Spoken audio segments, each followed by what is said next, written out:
Buenos días. Respondiendo a una solicitud que me ha hecho Alejandro Lamberg respecto a la información que se ha manejado en el simposio que he organizado recientemente sobre la contracepción poscoital y, tras escuchar las distintas intervenciones y los datos aportados y sobre todo las deducciones o conclusiones a las que los distintos autores van llegando como resultado del análisis de los datos propuestos, eh, quisiera matizar algunos aspectos que creo que pueden ayudar a clarificar el problema, complejo problema que tenemos entre manos. Bien, lo primero que hay que decir es que tenemos información suficiente, información científica suficiente, que nos permita abordar con éxito el delimitar los mecanismos de acceso de la contracepción poscoital. Quiero matizar que quiero emplear este término, y yo creo que es el término correcto. Hay que evitar usar contracepción de emergencia, no es una emergencia. Hay que evitar utilizar la expresión píldora al día siguiente o píldora al día después, porque tampoco es correcto.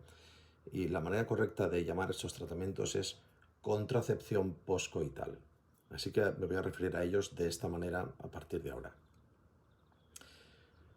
La información que tenemos acumulada sobre los mecanismos de acción de las píldoras poscoitales más empleadas, levonorgestrel y ulipristal acetato, nos permiten dilucidar con bastante aproximación cuál es el porcentaje que estos dos fármacos eh, tienen de actividad anovulatoria o antiimplantatoria, que es lo que nos interesa bioéticamente. En el simposio se trataron otras cuestiones que creo que desvían el tema concreto de análisis que nos ocupa. Primer dato. La contracepción poscoital reduce significativamente la tasa de embarazos en las mujeres a las que se administra. Algunos estudios que se citaron en el simposio el otro día son taxativos, quizá excesivamente taxativos, dando 9-0, o sea, 9 embarazos en las mujeres que no toman contracepción o toman placebo, frente a ningún embarazo en las mujeres que sí lo toman. Las cifras sobre eficacia de estos tratamientos son muy diversas según los estudios. Hay consenso en cuanto que el ulipristal acetato es más eficaz como contraceptivo que el levonorgestrel. Y el levonorgestrel, dependiendo del tipo de estudio que leamos, que incluye variables que son significativas a la hora de valorar la eficacia, como el día en que se mantiene la relación sexual, las horas que pasan desde la relación sexual hasta la ingesta de la píldora. Todos estos datos hacen que la eficacia del fármaco sea muy cambiante. Y hablamos de una horquilla real en global de entre un 60 y un 70%, no más de un 70% para el levonorgestrel y no más de un 80 y pico por ciento para el ulipristal, si hacemos una visión global de los estudios publicados. Es cierto que cuanto antes se toma el contraceptivo poscoital tras la relación sexual no protegida, la eficacia es mayor. Esto también es una constante que se puede observar en todos los estudios publicados. Y tiene una explicación. Tiene una explicación que a ver si me da tiempo sin ser muy largo, a analizarla. Entonces, la primera cosa es que hay una eficacia. Lo digo porque ayer se hizo o sea, el otro día se hizo, hay muchos que defienden que no existe acción antiimplantatoria y entonces argumentan en el sentido de que hay pérdidas embrionarias espontáneas y que las pérdidas que se atribuyen al uso del levonorgestrel, es decir, los no embarazos que se las evitaciones de embarazos que se atribuyen al levonorgestrel o al ulipristal, en realidad podrían ser pérdidas espontáneas, y entonces se mete en este mismo cómputo de datos. Bueno, esta discusión hay que abandonarla porque no procede. Son eficaces evitando embarazos. Si yo a un grupo le doy levonorgestrel o ulipristal y a otro le doy placebo, hay una diferencia estadística muy significativa de la capacidad de estos fármacos poscoitales para evitar los embarazos. Luego algo pasa que evita el embarazo. Esto dejémoslo claro. No perdamos más tiempo en otras disensiones de este tipo.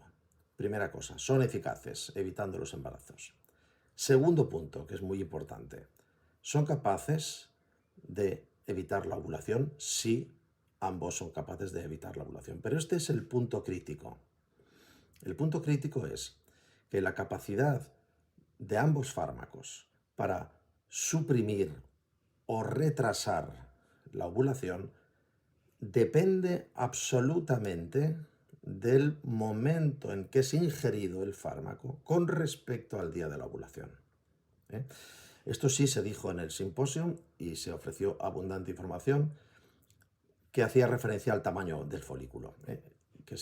Cabe decir que esta información no es nueva, porque algunos me dicen, no, es que hay que buscar trabajos del 2022. Los trabajos de 2022 están haciendo revisiones sistemáticas de investigaciones más antiguas. Héctor Croxatto, que es el que más ha investigado en Chile este tipo de contraceptivos, es el que reunió los datos fundamentales que otros autores han confirmado sobre la capacidad real del levonorgestrel y del ulipristal de ambos para inhibir la ovulación. Alguien me ha dicho, no hay estudios concluyentes. No es cierto. Sí que hay estudios concluyentes en el siguiente sentido que sí se expuso el otro día en la jornada que tuvisteis, que es que cuando el tamaño folicular es inferior a 18 milímetros, puede impedir que ese folículo se rompa y emita el ovocito. Pero si el tamaño es 18 milímetros o más, no es capaz de frenar el proceso de ruptura folicular y por lo tanto emisión del ovocito. Este dato es fundamental. ¿Por qué? Porque este tamaño folicular corresponde a el momento del pico del LH, que son unas 48 horas previas al momento de la ovulación. Y esto hay que remarcarlo claramente. Cuando uno de los autores que habló el otro día relacionado con el Colegio de Médicos afirmó con rotundidad, dijo cosas muy interesantes, con las que yo estoy totalmente de acuerdo. Pero llega un momento que afirmó con rotundidad, este debate está superado porque está claro que la capacidad del levonorgestrel de actuar como anovulatorio es total, es decir, toda su eficacia se debe a la anovulación. Y previamente, unos minutos antes, había hecho alusión a un trabajo creo que es de Hemden Danielson, no recuerdo ahora el autor principal, pero es un trabajo que recoge datos anteriores en los cuales se evidencia que desde el pico del LH, desde la subida de la hormona luteinizante, que son unas 48 horas aproximadamente, antes de la ovulación, el levonorgestrel, y ocurre lo mismo con el ulipristal, curiosamente, a pesar de que uno es un progestágeno y otro es un antiprogestágeno, este efecto es común para los dos. Es decir, 48 horas antes de la ovulación no son capaces de evitar ni de retrasarla. Entonces, ¿cómo se afirma una cosa y 2 minutos después la contraria? No podemos dar la espalda a esta evidencia que es en la que descansa la creencia científica de que existe un método eficaz de evitar el embarazo por parte de estos fármacos, que no es el anovulatorio, porque no pueden impedir la ovulación. ¿Cuándo? En los 2 días previos a la ovulación. Y sobre esto quiero matizar un dato. El pico del LH marca esas 48 horas aproximadamente que preceden a la ovulación. Hay estudios estadísticos, los norteamericanos, que les gusta mucho hacer estadísticas, donde han analizado no solo qué días son más fértiles, Wilcox sí que se citó el otro día, y está bien, es un trabajo bien conocido, los días más fértiles del ciclo de la mujer son precisamente esas 48 horas previas a la ovulación. Por lo tanto, estamos hablando y hay otro dato, que es que no solamente esos 2 días previos a la ovulación son los más fértiles, es decir, es cuando más probablemente un acto sexual devenga en un embarazo, sino que además los 2 días del ciclo de la mujer, donde son más frecuentes las relaciones sexuales, esto lo han estudiado los americanos, son esos 2 días, los 2 días previos a la ovulación. Son los días en los cuales se producen más relaciones sexuales. Por lo tanto, estamos acumulando el mayor número de relaciones sexuales y las relaciones sexuales más fértiles precisamente en la fase del ciclo de la mujer en la cual el levonorgestrel no es capaz de inhibir la ovulación. ¿De acuerdo? Esto ha de quedar meridianamente claro. Y sobre esto estamos de acuerdo todos. Los que habréis hablado a favor de la antiimplantación y los que habéis hablado en contra de la antiimplantación. Todos estamos de acuerdo en que hay evidencia de que superado un tamaño de folículo de 18 milímetros, 48 horas antes de la ovulación, el levonorgestrel, lo mismo que el ulipristal, no son capaces de frenar el proceso ovulatorio. Afirmar a estas alturas, con la evidencia científica de la que disponemos, que el único mecanismo de acción del levonorgestrel es, o del ulipristal, porque también lo dice el fármaco y también lo dice la OMS y la FDA, etc., que el único mecanismo es el anovulatorio, es faltar la verdad. Es faltar a la verdad. O sea, la evidencia dice que el único mecanismo, probablemente, de estos fármacos para evitar un embarazo es la antiovulación si se administra 3 o más días antes de la ovulación. Pero no si se administra en los días previos a la ovulación, que es cuando más relaciones sexuales se producen y cuanto más fértiles son las relaciones sexuales, por tanto, cuanto más probablemente se va a producir un embarazo. Sin embargo, en estas mujeres que toman el levonorgestrel o el ulipristal 48, 24 horas antes o el día de la ovulación, que pensamos que es el momento más fértil del ciclo y que además estos fármacos no son capaces, clarísimo, no existen evidencias, dice el trabajo, de que pueda interferir en la ovulación. No interfiere en la ovulación. Sin embargo, estas mujeres que toman el fármaco en estas 48 horas previas, días fértiles, donde cabe esperar más que en el resto del ciclo un embarazo, no quedan embarazadas. No hay embarazos. Descartados otros mecanismos, como la actividad que algunos se empeñan todavía en defender, esto está descartado, la capacidad de modificar el moco cervical, cosa que sí que hacen otros contraceptivos de administración pautada, efectivamente, por la modificación del eje hipofisario hipotálámico, hipotálamo-hipófisis, van a provocar muchos cambios en el ciclo menstrual de la mujer que van a conducir también a un espesamiento del moco, a una impermeabilización de su cervix uterina que va a impedir la penetración de los espermatozoides. Pero en la contracepción poscoital ni existen las concentraciones plasmáticas suficientes como para que eso se produzca, y si se produjera, se produce siempre después que los espermatozoides han penetrado y están en las trompas. Por lo tanto, este efecto es absolutamente descartado. No hay actividad del levonorgestrel sobre el moco cervical que impida la penetración espermática. Tampoco se ha podido demostrar, como algunos autores han apuntado, que puede alterar la capacitación de los espermatozoides y por lo tanto, aunque penetren espermatozoides, no serían fecundantes. No es cierto. El espermatozoide penetra muy deprisa. En minutos después del acto sexual ya hay espermatozoides en las trompas y en las propias trompas de falopio el espermatozoide puede experimentar el proceso de capacitación para ser capaz de fecundar a un ovocito. Descartado absolutamente, no, todas las evidencias dicen lo mismo, descartado absolutamente este mecanismo. Solo nos queda el mecanismo de que quedan 2 mecanismos, porque hubo un mecanismo que en vuestro simposio no se mencionó, que es importante también. 2 mecanismos quedan, aparte del anovulatorio. O sea, está claro que si el contraceptivo poscoital impide la ovulación, hemos terminado de hablar, no hay más que decir.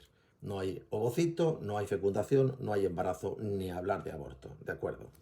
Pero, si no inhibe la ovulación, como pasa ciertamente En todos los casos en los cuales la mujer toma el contraceptivo 48 o 24 horas antes o el día de la ovulación, no es anovulatorio en absoluto. La mayor parte de las mujeres que toman el fármaco en estos días ovulan, que es cuanto más mujeres toman el fármaco, porque es cuanto más relaciones sexuales hay. ¿Está claro? Entonces, si ovula, podemos hacer dos cosas. Una, alterar el endometrio para que el embrión no pueda anidar. Sobre los plazos que se aportaron en el simposio hay errores. La anidación, la implantación del embrión se culmina hacia el día 14, ¿de acuerdo? Hacia el día 14, desde la fecundación. Y lleva una demora de unos 5 o 6 días el proceso implantatorio. Así que el embrión llega al útero hacia el día 10, 9, 8, 9, 10 y tarda 4 o 5 días en culminar el proceso implantatorio, que se da por terminado al día 14.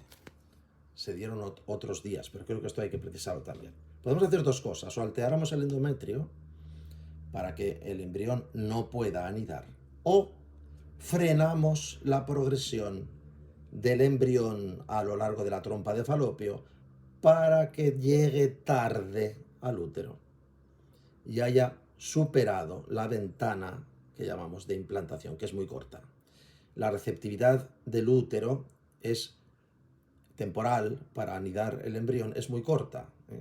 Entonces, una demora de un día en la progresión del embrión a través de la trompa puede hacer que el embrión llegue al útero en una fase no receptiva. ¿Cómo se logra esto? Hay evidencias, y se las puedo suministrar a quien me las solicite. Hay evidencias, lo tenemos publicado en un trabajo que está accesible, de que el levonorgestrel reduce la motilidad tubárica y el movimiento ciliar de las trompas de Falopio, que son los responsables de hacer progresar al embrión a lo largo de la trompa para llegar al útero. Si yo retraso la progresión, el embrión puede llegar tarde al útero. También es un proceso antiimplantatorio, no relacionado con la modificación de la decidua del útero, sino relacionado con la interferencia en la progresión del embrión a través de la trompa, que va a llegar en una ventana no implantatoria, no receptiva para el útero. Tenemos estos dos mecanismos. Si la mujer ovula y no ovula en un momento muy fértil, y en el grupo estudiado no hay ningún embarazo en las mujeres que han tomado el levonorgestrel, frente a las que sí hay embarazos en las mujeres que no lo toman, y no conocemos otro mecanismo que pueda explicar, aparte del anovulatorio, que pueda explicar la ausencia de estos embarazos, más que la interferencia con el proceso implantatorio, decir a estas alturas, con la evidencia de que disponemos, seguir manteniendo que hay que descartar absolutamente el mecanismo antiimplantatorio y que hay que poner exclusivamente la mirada en la capacidad anovulatoria, es engañarse a uno mismo. Máxime cuando, para sostener nuestras tesis anovulatorias, mostramos documentos que nos dicen que en la fase más fértil del ciclo, que en la fase donde más relaciones sexuales se producen, es precisamente cuando el levonorgestrel y el ulipristal son incapaces de frenar o demorar la ovulación. ¿De acuerdo? Entonces, el tema está claro.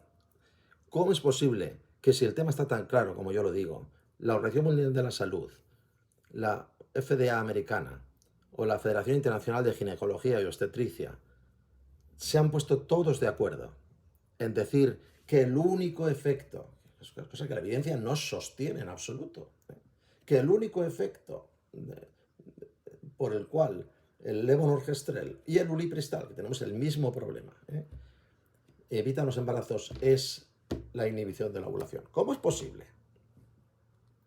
Esto es una pregunta que nos tenemos que hacer.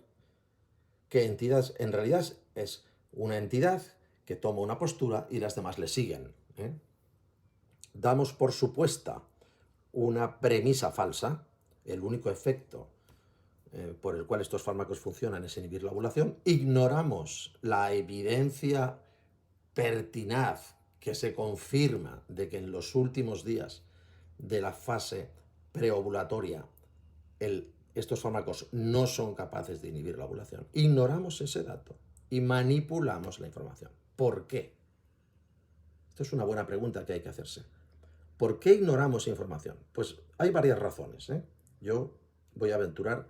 Esto ya es... Hasta ahora he mostrado evidencias científicas rotundas. Ahora voy a mostrar interpretaciones personales como bioeticista. Y soy farmacéutico, doctor en farmacia. Vamos, que mi campo es la investigación de los medicamentos y sus mecanismos de acción, ¿eh?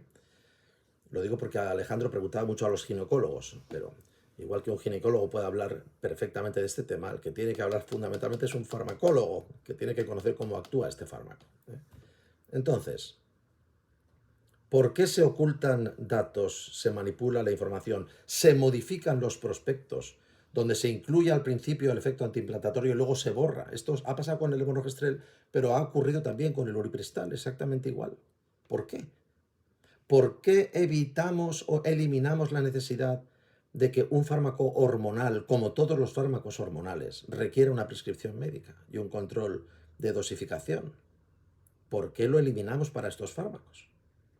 El levonorgestrel tiene 10 veces más, la píldora, el levonorgestrel en contracepción de emergencia postcoital tiene 10 veces más levonorgestrel que la píldora de administración diaria. El ulipristal también es un concentrado de antiprogesterona con concentraciones muy altas, comparadas con las que se dan en fármacos de dosificación pautada, ¿no? Eliminamos la necesidad de prescripción médica y eliminamos el control de dosificación. Es decir, una mujer puede retirar tanto levonorgestrel o ulipristal como quiera de una farmacia y de otra y de otra y de otra, porque nadie controla cuánto levonorgestrel se toma. Sabemos que el abuso, eso sí lo pone en el prospecto, el abuso en la ingesta de estos fármacos puede provocar problemas, algunos problemas tromboembólicos graves, ¿eh? Dicen siempre debe ser utilizado eventualmente, no como anticonceptivo regular. Pero ¿quién controla esto? Un fármaco en el cual advertimos que no debe abusarse de él, que hay que hacer un control responsable y eventual, porque dicen de emergencia, no es de emergencia, es poscoital, ¿eh? Entonces, eliminas el filtro de la prescripción médica, la indicación, y eliminas el control farmacoterapéutico. No hay nadie que controle si esta mujer ha tomado 3 veces ya levonorgestrel este mes, o ulipristal, nadie. Sabemos que el ulipristal acetato se ha incluido una advertencia de seguridad muy importante en el prospecto, cuando se administra no como contraceptivo de emergencia, sino en el tratamiento de miomas uterinos, se ha obligado a incluir, hay una gran hepatotoxicidad de este fármaco, que ha obligado en algunos casos, no muy frecuentes, pero sí muy graves, a hacer trasplantes hepáticos. Esto se ha incluido en el prospecto, pero solo en el prospecto de los fármacos que utilizan el ulipristal en dosificación pautada. Nada se dice cuando hablamos de contracepción de emergencia a base de ulipristal. No se ha puesto ninguna advertencia. Cuando tiene 10 veces más fármaco que la administración pautada y cuando no hay ningún control ni sobre su prescripción ni sobre su control farmacoterapéutico posterior. ¿Por qué hacemos esto? ¿Por qué nos hemos vuelto locos? Es decir, ¿por qué creamos una bolsa de fármacos que cuando tienen que ver con la contracepción, específicamente con la contracepción poscoital, nos saltamos todos los criterios médicos de indicación, de seguridad, de farmacovigilancia, que nos hemos impuesto en el manejo de cualquier otro fármaco hormonal? Primera pregunta. Segunda pregunta. ¿Por qué ocultamos información? Y le decimos a las mujeres, este fármaco actúa como anovulatorio, excepto cuando no es capaz de inhibir la ovulación, que habría que decirlo, que es probablemente los días en que usted va a tener más relaciones sexuales. Tendríamos que decirlo. Este fármaco puede inhibir la ovulación, correcto, pero sepa que los días en los que es más probable que usted tenga una relación sexual, y además, en los días en los cuales es más probable que a consecuencia de su relación sexual usted quede embarazada, en esos días precisamente, este fármaco no tiene ninguna capacidad de inhibir la ovulación. Así que sepa usted que si ovula puede quedar embarazada. Si después no hay progresión en el embarazo, no sabemos qué ha pasado por el camino. ¿Decimos esto? Ni pensar lo que podíamos decir esto, ¿no? ¿Por qué? ¿Por qué con la contracepción de emergencia estamos haciendo estas horrorosas excepciones a la buena praxis médico-farmacológica? ¿Por qué? Bueno, esto es una pregunta que yo dejo en el aire, aunque yo me he contestado a mí mismo, ¿eh? Hay posturas ideológicas detrás de estas prácticas poco científicas que respetan nada a nuestros pacientes, que no se fundamentan en absoluto en la evidencia y que además son manipuladoras, como todas las ideologías. Se está manipulando la información. No hay derecho a que yo mienta a una mujer que viene a por un fármaco poscoital y le mienta porque le digo cosas falsas, siempre actúa anovulatoriamente, miento, y le oculto evidencias. Puede no inhibir su ovulación, pero sí impedir la progresión de su embarazo. Por lo tanto, es razonable pensar que puede terminar con la vida de un embrión ya formado. ¿Por qué oculto información? ¿Y por qué falseo otra información? Porque arranco de posturas ideológicas. Y a ustedes me preguntarán, ¿me está diciendo usted? Se lo digo porque me lo han preguntado en conferencias. ¿Me está diciendo usted que la OMS adopta posturas ideológicas o la Federación Internacional de Ginecología y Obstetricia? Absolutamente sí, como ha pasado en otras ocasiones. Esto no es nada nuevo. Nos hemos desayunado bien abundantemente con la pandemia, cuando hemos visto las idas y venidas. La OMS tiene también una posición a veces sesgada ideológicamente, ¿eh? Y sabemos que la OMS está a favor del aborto, de la generalización del aborto, del reconocimiento del aborto como un derecho, de la extensión de la contracepción, de la esterilización de la mujer a nivel masivo en algunos países, estoy pensando ahora en países africanos. Sabemos que la OMS está en esta línea. Y dentro de esta línea, que también obedece a presiones de control demográfico, no hay que olvidarlo, está este cambio de postura y este abandono de la eh, rectitud a la hora de elaborar protocolos, autorizaciones, revisiones, todo lo que tiene que ver con la intervención biomédica sobre los pacientes cuando nos metemos en el jardín de la contracepción y específicamente, en el jardín de la contracepción en general y específicamente cuando hablamos de contracepción poscoital. Última cosa y termino. La liberación del suministro y administración de las píldoras poscoitales, cosa que se ha hecho ya se iba haciendo ya muchos años en Europa, antes que en Estados Unidos, no reporta en ninguno de los estudios practicados ningún beneficio a la hora de reducir. Lo digo porque lo que decía ayer este representante del Colegio de Médicos, cuando decía, es ético no darle un contraceptivo poscoital a una mujer y permitir que quede embarazada y que termine provocándose un aborto. Bueno, pues yo le digo, las evidencias recogidas dicen que ningún trabajo que ha analizado si la facilitación en el acceso a la contracepción poscoital es capaz. La facilitación quiere decir no receta, no control, no revisión, no dosificación, nada. O sea, gratuidad, no costo. Gratis, a cualquier hora, en cualquier sitio, sin prescripción. La implantación de medidas liberalizadoras en ningún trabajo ha demostrado capacidad para reducir el número de abortos, embarazos no deseados. En ninguno. Y todos los trabajos terminan diciendo, no sabemos por qué, pero la facilitación en el acceso a la contracepción poscoital no reduce las tasas de aborto, ni las tasas de embarazos no deseados. Por lo tanto, apelar a esta eliminación de trabas a la hora de la obtención de la contracepción poscoital e invocar la razón de que van a contribuir a evitar embarazos, esto no se logra, porque hay un efecto que compensa la eficacia de la contracepción poscoital, que es la falsa seguridad de la mujer que tiene la pastilla en el bolso y que modifica su conducta sexual y la hace más promiscua o más frecuente, ¿no?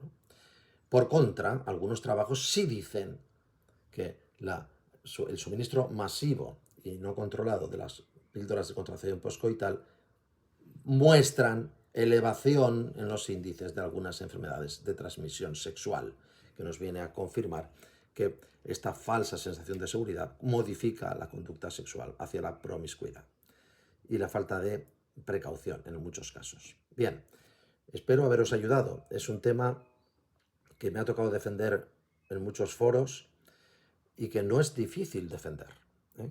Es fácil defender, porque las evidencias científicas son claras. Lo que es difícil es intentar defender con ciencia a posiciones ideológicas. Esto es muy difícil. Con la ideología es muy difícil hablar. Por lo tanto, hay que estudiar, hay que leer. Nosotros tenemos mucho publicado sobre esto. Hay que leerlo todo. Los datos que nos gustan y los que no nos gustan también.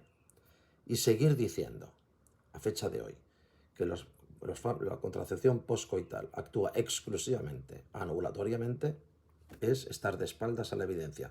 Lo tengo que decir así de claro. Ayudar poco. Esto ayuda muy poco. Sobre todo porque hay vidas que se están perdiendo. Mientras estamos hablando, en este momento, cientos, miles de embriones pueden haberse perdido por el efecto de estas píldoras postcoitales en mujeres que las toman creyendo lo que les han dicho, que van a evitar un embarazo y no que van a hacer morir a un embrión que ya han concebido. Gracias y saludos desde España.